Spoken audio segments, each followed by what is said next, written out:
Philip is in Sandbach in Cheshire. Philip, is that what happened yesterday? Hello. Actually, I think you're distorting the whole issue of Brexit.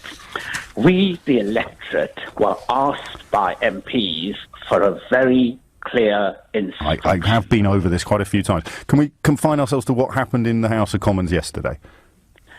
Yes, I think basically those Conservative MPs who are rebelling are traitors. They are betraying. But they're just asking for the right to vote on something in the event that it's appalling. No, not at all. No, what is it then? They received a very clear mandate. No, I appreciate that, but we're talking about what happened yesterday, very, very specifically. Here's what I think, Philip, and then you can pick it apart, okay? But let's deal in the specifics. They have posited the notion, and we will keep it theoretical for the purposes of our conversation. They've posited the notion that the Prime Minister is not going to be able to conjure up anything that isn't demonstrably and considerably inferior to our current arrangements. If that becomes clear, they want the right to say, whoa, stop it.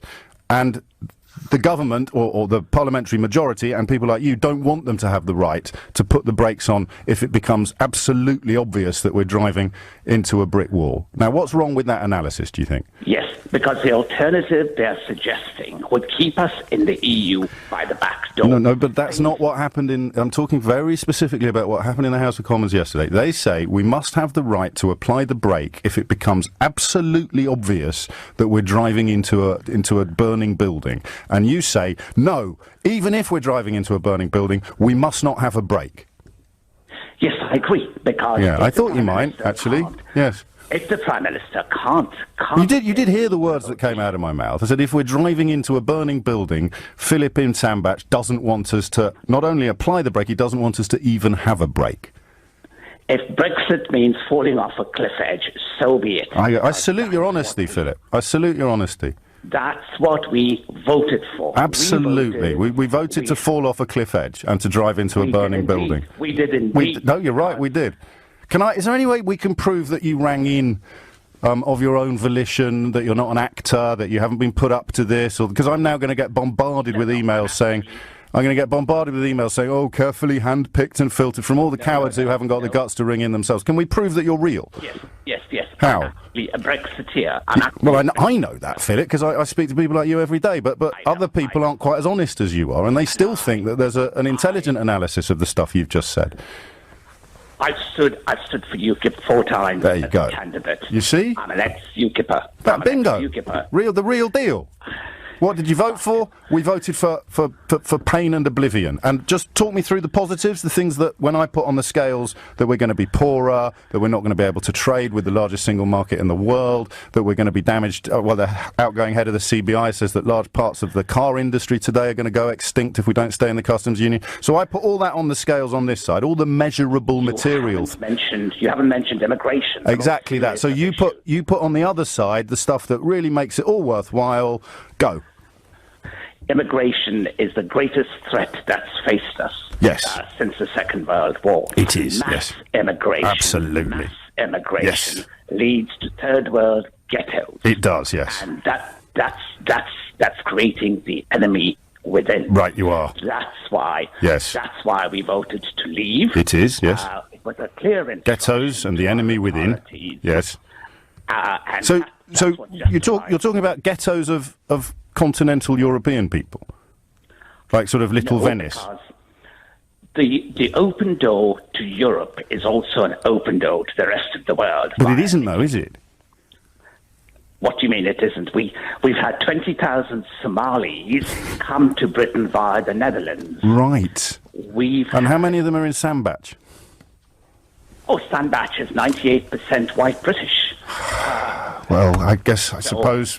So my neighbourhood, fortunately, hasn't yet been affected. No. But around the southeast, yes, what you have essentially are cesspits. Third world cultures. Do you know where? Because I'd quite like to go. I live in the southeast. Do you know where they are? London is the worst example, obviously. But I'm actually in the middle of London at the moment, and you're in Sandbach, and you're telling me that what I can see out of my own window is what is it, an illusion? in most London boroughs. Well, go on, talk me through which ones. In most London boroughs. Well, go on, talk me through which ones have you been to? Like Lambeth, etc. Lambeth? Etc. Where the Archbishop of Canterbury lives? Whites are actually in a minority. In a minority. In a minority. That's a great threat to social stability and it is, but you know that the European Union contains no countries that are not majority white. That's not the point. That's not the point. What is the point?